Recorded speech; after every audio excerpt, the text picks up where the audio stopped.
നിരവധി ക്രിമിനലുകളെക്കുറിച്ച് നമ്മൾ കേട്ടിട്ടുണ്ട്. 18-ാം നൂറ്റാണ്ടിൽ ഇന്ത്യയെ ഭീതിയിലാഴ്ത്തിയ ഒരു മനുഷ്യമൃഗമുണ്ട്. തൂവാല കൊണ്ട് തന്റെ ഇരകളെ നിഷ്കരുണം കൊന്നുതള്ളിയ കള്ളൻ.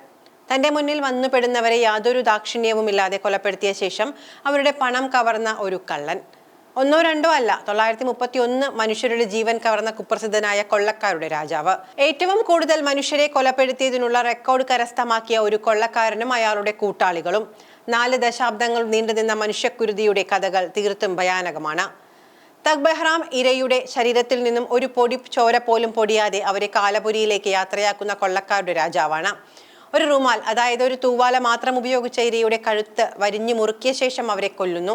ശേഷം അവരുടെ വിലപിടിപ്പുള്ള വസ്തുക്കൾ അപഹരിക്കുന്നു. 18-ാം നൂറ്റാണ്ടിന്റെ അവസാനത്തിലും 19-ാം നൂറ്റാണ്ടിന്റെ തുടക്കത്തിലും മദീനയിലെ അവാദിൽ സജീവമായിരുന്ന കൊള്ളക്കാരുടെ സംഘമായ തഗി കൾട്ടിന്റെ പ്രധാനിയായിരുന്നു തഗ് ബഹ്റാം. ഈ കൊള്ളക്കാർക്ക് തഗി കൾട്ട് എന്ന പേര് നൽകുന്നത് ബ്രിട്ടീഷുകാരാണ്. തഗ് എന്ന വാക്കിന്റെ അർത്ഥം തെമ്മാടി അല്ലെങ്കിൽ കള്ളൻ എന്നാണ്. ഇത് ഹിന്ദി പദമായ ടഗിൽ നിന്നും ഇംഗ്ലീഷ് വൽക്കരിച്ചതാണ്.